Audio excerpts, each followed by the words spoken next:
તો જય સોમનાથ. ઓમ નમઃ શિવાય. પ્રિય મિત્રો, તમારો દિવસ શુભ રહે, મંગલમય, શુભકામના. હું બિલીમાંથી જોગીભાઈ વ્યાસ આપ સૌનું આપણી જોગેશમાં પણ હાર્દિક સ્વાગત કરું છું. મિત્રો, આજરોજ જોઈશું આજનું શુભ પંચાંગ. આજે તારીખ છે 14/9/2024 ને શનિવાર. ભાદરવા સુદ એકાદશી છે. આજની એકાદશીને પરિવર્તની જલ જિલ્લા એકાદશી તરીકે ઓળખવામાં આવે છે. આજે દહીંનું દાન કરવાનું બહુ મહત્વ હોય છે. આજે જે બાળકનો જન્મ થાય છે એની તિથિ ગણાય છે એકાદશી. આ એકાદશી તિથિ આજે રાત્રે 8:42 પૂર્ણ થઈ જાય અને ત્યાર પછી જે બાળકનો જન્મ થાય એનું બારસ ગણાય છે. આવતીકાલે બારસ હોવાથી બ્રાહ્મણને અન્નદાન કરવાનું બહુ જ મહત્વ હોય છે. એકાદશીનું વ્રત કર્યા પછી એકાદશીનું વ્રત જ્યારે પણ આવે ત્યારે દરેક જણે કરવું જોઈએ. ઉપવાસ ન થાય તો ઓમ નમો ભગવતે વાસુદેવાય નમઃના મંત્ર જાપ કરવા જોઈએ. તુલસીના પાન ચડાવવા જોઈએ નારાયણને. આજના દિવસે ભગવાનને નૈવેદ્યમાં માખણ ધરાવવું જોઈએ અને બધાને ઘરમાં વેચવું જોઈએ. એનાથી ઘરમાં સુમેળ થશે અને શાંતિ પણ થશે. અને એકાદશીનું વ્રત એવું છે કે દરેક પ્રકારના પાપમાંથી મુક્તિ અપાવનાર છે, એટલે કરવાનું બહુ જ મહત્વ હોય છે. જેનાથી થઈ શકે તે લોકો કરવું જોઈએ. આજે જે બાળકનો જન્મ થાય છે નક્ષત્ર ગણાય છે ઉત્તરાષાઢ. ઉત્તરાષાઢ નક્ષત્ર આજે રાત્રે 8:33 પૂર્ણ થઈ જાય છે અને ત્યાર પછી બાળકનો જન્મ થાય શ્રવણ નક્ષત્ર ગણાશે. આજે જે બાળકનો જન્મ થાય છે યોગ ગણાય છે શોભાન. શોભાન યોગ આજે સાંજે 6:18 પૂર્ણ થઈ જાય અને ત્યાર પછી જે બાળકનો જન્મ થાય એનો અતિકંડ યોગ ગણાશે. આજે જે બાળકનો જન્મ થાય છે એનું કરણ ગણાય છે વણિજ. આ વણિજ કરણ આજે સવારે 9:42 પૂર્ણ થઈ જાય છે અને ત્યાર પછી જે બાળકનો જન્મ થાય એનું વિષ્ટિકરણ ગણાય છે. આ વિષ્ટિકરણમાં જેનો જન્મ હોય તેની ચોક્કસ પ્રમાણે પૂજા વિધિ કરવી. આજે જે બાળકનો જન્મ થાય છે એની રાશિ ગણાય છે મકર. મકર રાશિનું અક્ષર આવે છે ખ અને જ. પરંતુ મિત્રો આજે રાશિ બદલાય છે એટલે ધ્યાન આપવા જેવી બાબત છે. આજે જે બાળકનો જન્મ થાય છે એની રાશિ ગણાય છે ધન. ધન રાશિનું અક્ષર આવે છે ભ પ ધ. ધન રાશિનો સ્વામી ગુરુ છે. પરંતુ આ ધન રાશિ આજે મળસ્કે 3:24 પૂર્ણ થઈ જાય છે. જેના જો રાશિ બદલાય છે. આજે મળસ્કે 3:24 પછી જે બાળકનો જન્મ થાય એની મકર રાશિ ગણાશે. મકર રાશિનું અક્ષર આવે છે ખ અને જ. મકર રાશિનો સ્વામી શનિ ગણાય છે. આ મકર રાશિ આજે મળસ્કે 3:24 થી શરૂ થાય છે. 16 તારીખે સવારે 5:45 પૂર્ણ થાય છે. એટલે ત્યાં સુધી જે બાળકોનો જન્મ થશે બધાની રાશિ મકર ગણાશે. આ રાશિ તિથિ નક્ષત્ર યોગ કરણનું બહુ જ મહત્વ છે. એની ચોક્કસ પ્રમાણે યોગ્યતા પ્રમાણે પૂજા કરી લેવી જોઈએ. જીવન તમારું સરળ થઈ જશે. આજે જે કોઈ મારા સબસ્ક્રાઇબ મિત્રોની વર્ષગાંઠ છે, અમારા ઘર પરિવારમાંથી કોઈ પણની વર્ષગાંઠ હોય યા મેરેજ એનિવર્સરી હોય, બધાને મારી ઘણી ઘણી શુભકામના. તમારા જીવનમાં ખૂબ ખૂબ પ્રગતિ થાય ભગવાન શંકરને હું પ્રાર્થના કરું છું. આજના દિવસે સવારમાં ઉઠી સૌથી પહેલા આજનું શુકન કરી લો તો આખું વર્ષ તમારું સુંદર રીતે વ્યતીત થશે. આજના દિવસે જે કોઈ મારા સબસ્ક્રાઇબ મિત્રો અમારા ઘર પરિવારમાંથી કોઈ પણ સદસ્ય કોઈ જગ્યાએ ઇન્ટરવ્યુ આપવા જઈ રહ્યા છે, કોઈ જગ્યા પર નોકરી ધંધા માટે જઈ રહ્યા છે પ્રથમ વખત, કોઈ નવો ધંધો વેપાર ચાલુ કરવા જઈ રહ્યા છે, કોઈ એક્ઝામ આપવા જઈ રહ્યા છે, કોઈ યાત્રા પ્રવાસ માટે જઈ રહ્યું છે, એ આજના દિવસે કોઈ વિદેશમાં જઈ રહ્યું છે. આજના દિવસે કોઈને ડિલિવરી હોઈ શકે, કોઈનું ઓપરેશન હોઈ શકે, કોઈની સગાઈ હોઈ શકે, કોઈની છઠ્ઠી હોઈ શકે. આવું કોઈ પણ કાર્ય માટે તમે જઈ રહ્યા છો તો કાર્યમાં તમને દિવ્ય સફળતા પ્રાપ્ત થાય હું ભગવાન ગણેશને પ્રાર્થના કરું છું. મિત્રો, આજના દિવસે આજનું શુકન કરીને જશો તો સારી સફળતા મળી શકશે તમને. આજના દિવસે આમ તો ઘરેથી નીકળો છો તો એકદમ વડીલ વૃદ્ધ વ્યક્તિ જે ઘરમાં હોય એને વંદન કરીને નીકળવું જોઈએ. આજના દિવસે ભગવાનને વંદન કરવા જોઈએ, દેવસ્થાનમાં પગે લાગીને નીકળવું જોઈએ. આજના દિવસે ભિક્ષુકને ભોજન કરવાનું પણ બહુ જ મહત્વ હોય છે. શનિવારના દિવસે એનાથી શનિદેવ પ્રસન્ન થતા, એનાથી શુભલક્ષ્મી પ્રાપ્ત થાય છે. આજના દિવસે કોઈ પણ કાર્ય કરવા માંગો છો તેના માટે પણ એક ચોક્કસ શુભ સમય હોય છે. આજના દિવસે કયું કાર્ય કેટલા વખત થઈ શકે છે એ બાબત આપણે જોયું તો આજે આખા દિવસમાં શુભ સમય છે. સવારે 7:30 થી સવારે 9 વાગ્યા સુધીનો સમય શુભ રહેશે. તેમજ બપોરે 12 થી સાંજે 4:30 વાગ્યા સુધીનો સમય શુભ રહેશે. તેમજ સાંજે 6 થી સાંજે 7:30 વાગ્યા સુધીનો સમય શુભ રહેશે. રાત્રે 9 થી આવતીકાલે મળસ્કે 1:30 સુધીનો સમય શુભ રહેશે. તેમજ આવતીકાલે સવારે 4:30 થી સવારે 6 વાગ્યા સુધીનો સમય શુભ રહેશે. આ સમયગાળા દરમિયાન તમે કોઈ પણ કાર્ય કરો છો તેમાં સારી સફળતા મળી શકે છે. પરંતુ મિત્રો, આજના દિવસે તમારી કોઈ પણ વસ્તુ ચોરાઈ ગઈ, ખોવાઈ ગઈ તો 30 દિવસમાં મળે, બાકી મળવાની શક્યતા બહુ જ ઓછી છે. આજના દિવસે ખરીદી કરવા માટે પણ સારું છે, વેચાણ કરવા માટે પણ સારું છે, નવો વેપાર ધંધો ચાલુ કરવા માટે પણ સારો સમય છે. પરંતુ આજના દિવસે તમે કોઈ પણ વસ્તુ ખરીદી કરો છો, વેચાણ કરો છો, એમાં તમારી જવાબદારી વધી જશે. કોઈ નવો ધંધો વેપાર ચાલુ કરો છો તો તમને જવાબદારી વધી જશે. કેવી રીતે વધે છે કે પ્રાથમિક ને શારીરિક જરૂરિયાત તો બધી પૂરી થશે, પણ માનસિક શાંતિ નહીં મળે. તમને ક્યાંક ને ક્યાંક તકલીફ જ દેખાતી રહેશે, એનું સતત ટેન્શન રહ્યા કરશે, સતત એના માટે તમે વિચારશીલ રહેશો. એવો આજનો દિવસ છે. આજે પશુ ખરીદવા માટે પણ ઉત્તમ અને દસ્તાવેજ પર સાઇન કરવા માટે પણ સારો દિવસ છે. આજના દિવસે નવા વસ્ત્ર ધારણ કરવાથી વડીલ વ્યક્તિ સાથે મતભેદ થઈ શકે, સરકારી અર્ધ સરકારી કામમાં મોટી તકલીફો આવી શકે છે. હા, ભાવતું ભોજન મળે કે પાર્ટી પાર્ટીનું આયોજન થઈ શકે નવા વસ્ત્ર ધારણ કરવાથી. પરંતુ મિત્રો, નવા વસ્ત્ર ધારણ કરવાથી સરકારી અર્ધ સરકારી જે તકલીફ આવે એના કારણે તમારો આત્મવિશ્વાસ ડગી જશે. આજે રાજકારણમાં જે લોકો હોય ને એ લોકો જો નવા વસ્ત્ર ધારણ કરે તો લોકોના માટે પ્રગતિકારક સમય શરૂ થઈ જાય છે. એવો આજનો દિવસ છે. પરંતુ આવું બધું જે ફળ છે આજે રાત્રે 8:42 સુધીમાં તમને મળે. આજે રાત્રે 8:42 થી લઈ આવતીકાલે સાંજે 6:13 સુધીમાં તમે કાર્ય કરો છો. આજે રાત્રે 8:33 સુધીમાં તમને આવું ફળ મળશે. આજે રાત્રે 8:33 થી લઈ આવતીકાલે સાંજે 6:50 સુધીમાં તમે કોઈ કાર્ય કરો છો તેનું પણ બદલાઈ જાય. એમાં તમારી કોઈ પણ વસ્તુ ચોરાઈ જાય છે, ખોવાઈ જાય છે તો 15 દિવસમાં મળે, બાકી મળવાની શક્યતા બહુ જ ઓછી છે. આજના દિવસે કોઈ પણ કાર્યનો આરંભ કરો છો, કોઈ હાઉસ વગેરે બનાવવાનો હોય, કોઈ ઘર બનાવવાનું હોય, કોઈ અત્યારે તો કોઈ મુહૂર્ત છે નહીં, પરંતુ તમે અધૂરા કાર્ય ચાલુ કરો છો તો તમને સારું ફળ મળી શકે છે. કોઈની પર સારો પ્રભાવ પાડવા માટે આજનો દિવસ ઉત્તમ છે. કોઈને મોહિત કરવા માટે ઉત્તમ દિવસ છે. એટલે કે જે લોકો માર્કેટિંગનું કામ કરતા હોય, એડવર્ટાઇઝ કરવાનું કામ કરતા હોય એ લોકો માટે શ્રેષ્ઠ દિવસ છે. એ લોકો જો આજે કોઈ પણ વસ્તુ વેચવા માટે થઈને એનું માર્કેટિંગ કરે છે તો એમાં એમને સારી સફળતા મળે. તમારા કાર્યક્ષેત્રમાં તમને એટલી સફળતા મળે, તમે નવો વેપાર ધંધો ચાલુ કરો છો, કોઈ નવું કાર્યક્ષેત્ર શરૂઆત કરો છો તો લોકોને તમારી પર ઈર્ષા થઈ શકે, એટલી સારી સફળતા મળે. પણ તમને કોઈ નુકસાન ના થાય, તમને શારીરિક પણ શાંતિ રહેશે, માનસિક પણ શાંતિ રહેશે અને આર્થિક પણ શાંતિ રહેશે. કોઈ પણ કાર્યનો આજે આરંભ કરવો યોગ્ય દિવસ છે. આજે ખાસ કરીને ઇન્ટરવ્યુ આપવા માટે બહુ શ્રેષ્ઠ દિવસ છે. પ્રભાવ પાડવો એટલે કે મોહિત કરવો એટલે સામેવાળા પર સારી ઇમ્પ્રેશન પાડવા માટે આજનો દિવસ ઘણો શુભ રહેશે. આજના દિવસે વાહન વગેરે ખરીદી કરી શકાય છે. આજના દિવસે કોઈ દસ્તાવેજ વગેરે પર સાઇન કરવી હોય તો પણ થઈ શકે છે. આજના દિવસે બને ત્યાં સુધી નવા વસ્ત્ર ધારણ ન કરશો.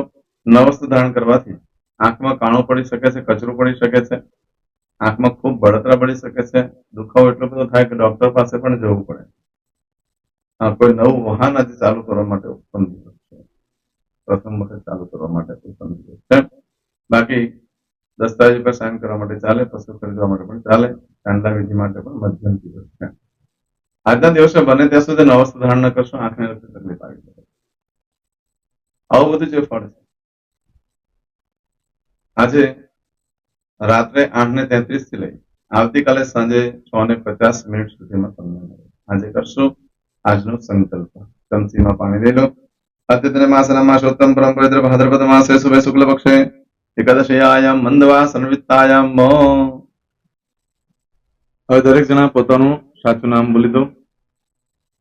તમારું ગોત્ર ખબર હોય તો ગોત્ર બોલી દેવાનું.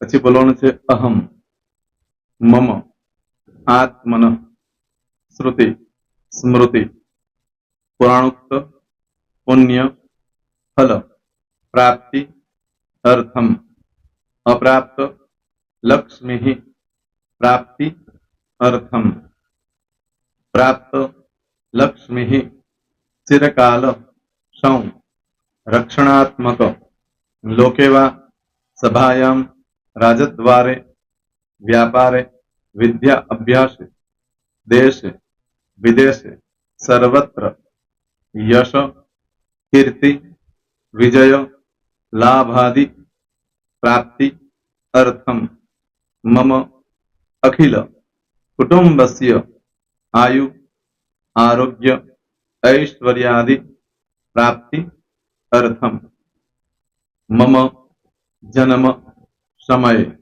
तथा च विप्र, वृंदानां, जन्म, समय, जन्म, कुंडली, मध्ये, स्थित, ग्रहः, गोचर, ग्रहः, महादशा, अंतर्दशा, प्रत्यंतरदशा तथा च योग युति दृष्टि मध्ये शुभफल प्राप्ति अर्थम भय रोग शत्रु बाधा दोष मारण तारण मंत्र तंत्र अरिष्ट दोष पीड़ा निवृत्ति अर्थम भूत प्रेत पिशाचादि द्वारा रचित अरिष्ट दोष निवृत्ति अर्थम मम सकल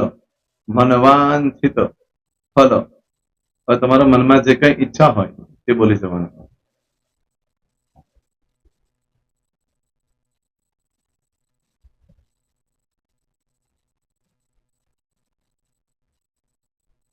બોલવાનું અનુસારતઃ સકલ મનવાંછિત ફલ પ્રાપ્તિ અર્થમ. હવે જે બરકતની પૂજા વાળા છે એ લોકો તો આ બધું બોલવાનું જ હોય છે, એ લોકો માટે કોઈ સ્પેશિયલ નથી. પણ જે લોકોએ હવે જે કહું છું તે લોકોએ જ બોલવાનું, જેના લગ્ન થઈ ગયા હોય એ લોકોએ બોલવાનું છે.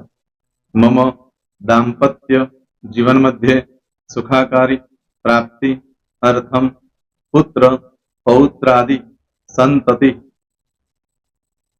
પ્રાપ્તિ અર્થમ. આ સંતાન પ્રાપ્તિ વાળા માટે પણ આવી જાય છે એમાં. દીર્ઘ આયુ આરોગ્ય ઐશ્વર્યાદિ પ્રાપ્તિ અર્થમ તથા ચ. હવે જેના લગ્ન નથી થયા તે લોકોએ બોલવાનું. મમ જટટી વિવાહ યોગ પ્રાપ્તિ અર્થમ વિવાહ પશ્ચાત દાંપત્ય જીવન મધ્યે સુખાકારી પ્રાપ્તિ અર્થમ. હવે જે લોકોને સંતાન પ્રાપ્તિ નથી, જે લોકોને સંતાન પ્રાપ્તિ છે કરવી છે એ લોકોએ બોલવાનું. મમ દાંપત્ય જીવન મધ્યે સુખાકારી પ્રાપ્તિ અર્થમ તથા ચ દીર્ઘ આયુ આરોગ્ય ઐશ્વર્યાદિ સમન્વિત સંતતિ સુખ પ્રાપ્તિ અર્થમ. હવે જે અભ્યાસ કરી રહ્યા છો છોકરા વિદ્યાર્થીઓ છે તે લોકોએ બોલવાનું છે. મમ વિદ્યા અભ્યાસ મધ્યે ઉત્તરો ઉત્તર પ્રગતિ ઉન્નતિ સાનુકૂલતા પૂર્વક દિવ્ય સફળતા પ્રાપ્તિ અર્થમ. હવે જે લોકો વિદેશમાં જવા માંગતા હોય કે શીપમાં જવા માંગતા હોય, મતલબ ભારત દેશની બહાર જઈને ધંધો વેપાર કરવા માંગતા હોય એ લોકોએ, અથવા વિદેશ જવા માંગતા હોય કાયમ માટે, એ લોકોએ બોલવાનું છે.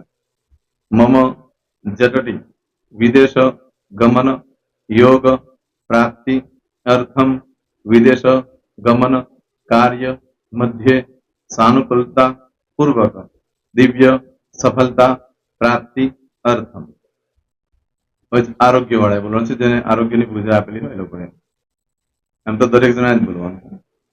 બોલો મમ આયુ આરોગ્ય ઐશ્વર્યાદિ પ્રાપ્તિ અર્થમ.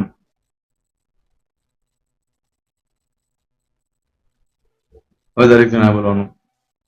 સકલ મનવાંછિત ફલ પ્રાપ્તિ અર્થમ અદ્ય દિને પ્રધાન દેવતાનામ નિત્ય દિન અનુસારતઃ પૂજન અર્ચન કર્મણી અહમ કરીશ્યે. પાણીવાળી થાળીમાં પાણી મૂકી દેવાનું છે. હવે તમારી બધી પૂજા જે મેં આપેલી છે એ પૂજા થઈ જાય, અથવા તો તમે રોજ પૂજા કરતા છો મારી પાસેથી નથી લઈ ગયા, એ પૂજા થઈ જાય પછી ફરી પાછી ચમચીમાં પાણી લેવાનું. અહીંયા વિડીયોને સ્ટોપ કરી દેવાનું. પૂજા પતે એટલે પાછું આગળનું કરવાનું છે. અહીંયા વિડીયો સ્ટોપ કરી દેવાનો અને પૂજા પતે એટલે બોલવાનું છે. વિષ્ણવે વિષ્ણવે વિષ્ણવે નમો નમઃ વિષ્ણુ સ્મરણા સર્વમ પરિપૂર્ણ અસ્તુ. એતાની ગંધ પુષ્પ ધૂપ દીપ નૈવેદ્ય તાંબૂલ દક્ષિણા પ્રદક્ષિણા સહિત પ્રણુ મમ સકલ મનવાંછિત ફલ પ્રાપ્તિ અર્થમ પૂજન અર્ચન પ્રિયદાન નમમ. પાણી મૂકી દેવાનું, પાછું પાણી લેવાનું. પૂજન અર્ચન બ્રહ્માર્પણમસ્તુ. નીચે જમીન પર પાણી મૂકો, એમાં આંગળી ઘસી કપાળમાં તિલક કરી દો. કપાળમાં જમીન પર પાણી મૂક્યું છે એમાં. ત્યાર પછી ભગવાનને કહેવાનું કે હે પ્રભુ, આજે પૂજા કરતા કોઈ પણ પ્રકારની ભૂલચૂક થઈ ગઈ હોય તમને ક્ષમા કરજો. અમે તમારા બાળક છીએ, પ્રભુ તમારો ખૂબ આભાર માનું છું. આજે મારી પાસે તમારી પૂજા કરાવી, મારી મનોકામના પૂર્ણ કરી. પ્રાર્થના કરી દો, જગ્યા પરથી ઉભા થઈ શ્રીનારાયણ ભગવાનને પાણી ચડાવી દો અને નિત્ય કર્મ જે કરતા હોય તે કરો. જય સ્વામિનારાયણ.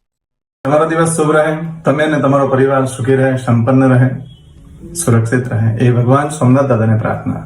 પ્રેમ મિત્રો, તમે મારા વિડીયોને લાઈક ના આપી હોય તો સૌથી પહેલા લાઈક આપી દો, અને ત્યાર પછી જો તમે મારી આ ચેનલ સબસ્ક્રાઇબ ન કરી હોય તો સૌથી પહેલા સબસ્ક્રાઇબ કરી લો અને બેલ આઇકોન ઓલ પર ક્લિક કરવાનું ભૂલશો નહીં, જેથી કરીને સૌથી પહેલા નવી વિડીયો જે કંઈ મૂકું એ તમને મળે.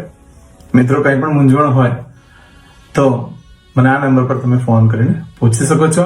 મારો મોબાઈલ નંબર છે 9825546459. મિત્રો, કોમેન્ટ્સમાં જય સોમનાથ લખવાનું ભૂલશો નહીં. ફરી પાછા નવા વિડીયો સાથે મળીએ. ત્યાં સુધી સૌને જય સોમનાથ.